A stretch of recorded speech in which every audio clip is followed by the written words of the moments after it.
बोलो जय श्री राम। भक्ति कब प्राप्त होती है? श्री अयोध्या जी में एक उच्च कोटि के संत रहते थे। इन्हें रामायण का श्रवण करने का व्यसन था।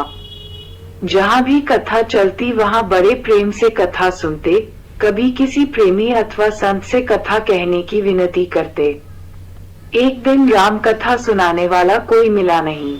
वही पास से एक पंडित जी रामायण की पोथी लेकर जा रहे थे। पंडित जी ने संत को प्रणाम किया और पूछा कि महाराज क्या सेवा करें? संत ने कहा, पंडित जी रामायण की कथा सुना दो, परंतु हमारे पास दक्षिणा देने के लिए रुपया नहीं है। हम तो फक्कर साधु है। माला, लंगोटी और कमंडल के अलावा कुछ है नहीं और कथा भी एकांत में सुनने का मन है हमारा।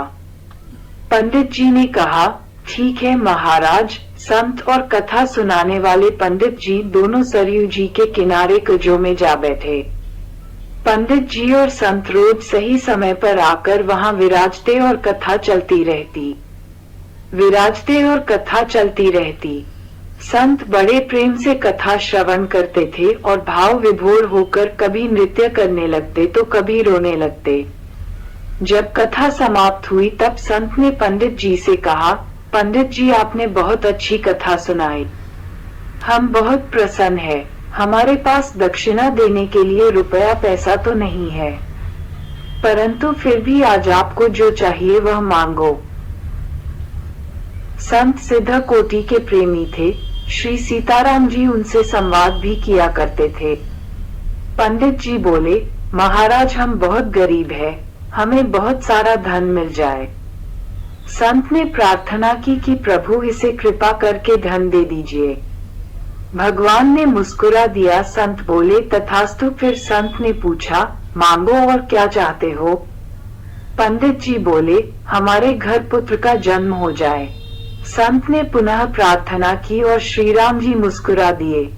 संत बोले, तथास्तु, तुम्हें बहुत अच्छा ज्ञानी पुत्र होगा। फिर संत बोले, और कुछ मांगना है तो मांग लो। पंडित जी बोले, श्री सीताराम जी की अखंड भक्ति प्रेम हमें प्राप्त हो। संत बोले, नहीं, यह नहीं मिलेगा। पंडित जी आश्चर्य में पड़ गए कि महात्मा क्या बोल गए। पंडित जी ने पूछा, संत भगवान, ये बात समझ नहीं आई। संत बोले, तुम्हारे मन में प्रथम प्राथमिकता धन, सम्मान, घर की है, दूसरी प्राथमिकता पुत्र की है और अंतिम प्राथमिकता भगवान की भक्ति की है। जब तक हम संसार को, परिवार, धन, पुत्र आदि को प्राथमिकता देते हैं तब तक भक्ति नहीं मिलती। तुम्हें ऐसे समझ नहीं आएगा। तब संत जी ने कहा, तुम्हें कुछ उदाहरण देकर समझाता हूँ। अब सुनो। जब भगवान ने जब केवट से पूछा कि तुम्हें क्या चाहिए, केवट ने कुछ नहीं मांगा। प्रभु ने पूछा, तुम्हें बहुत सा धन देते हैं? केवट बोला नहीं। प्रभु ने कहा, ध्रुव पद ले लो। केवट बोला नहीं। इंद्र पद ले लो। केवट बोला नहीं। पृथ्वी का राज ले लो। केवट बोला नहीं। और मोक्ष तक देने की बात की, परंतु केवट ने कुछ नहीं लिया। श्री राम ने तो केवट को अखंड भक्ति का विकल्प भी नहीं दिया था। फिर केवट से श्री राम ने कहा, तो तुम ही बताओ क्या चाहिए? केवट ने श्री राम जी से अखंड भक्ति मांगी। तब जाकर प्रभु ने उसे भक्ति प्रदान की। इसलिए कहते हैं, प्रभु भक्ति इतनी आसानी से नहीं मिलती। इसी प्रकार जब हनुमान जी सीता जी से लंका में अशोक वाटिका में मिलने जाते हैं, तब सूक्ष्म रूप धारण करके अपने आप को श्री राम का दूत बताते हैं और कहते हैं, मैं श्री राम जी का संदेश लाया हूँ। तब सीता माता ने प्रसन्न होकर हनुमान जी को अनेकों वरदान दिए, बल, बुद्धि, सिद्धि, अमरत्व आदि, परंतु हनुमान जी को प्रसन्नता नहीं हुई।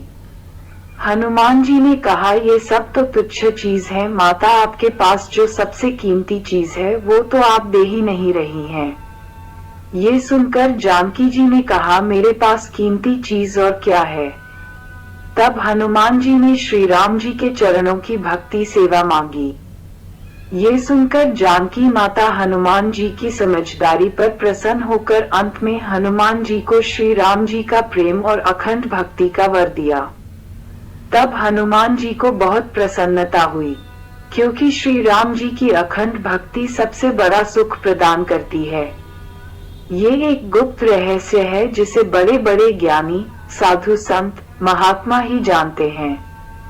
इसी प्रकार जब प्रहलाद जी से प्रभु ने कुछ मांगने को कहा, तब प्रहलाद जी ने कहा कि हमारे मन में कुछ मांगने की कभी कोई इच्छा ही उत्पन्न न हो, तब भगवान ने प्रहलाद जी को अखंड भक्ति प्रदान की थी।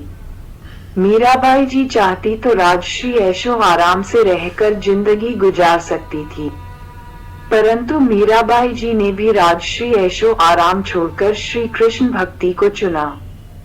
संत भगवान ने कहा, सांसारिक सुख के साथ प्रभु भक्ति मिलना बहुत मुश्किल है।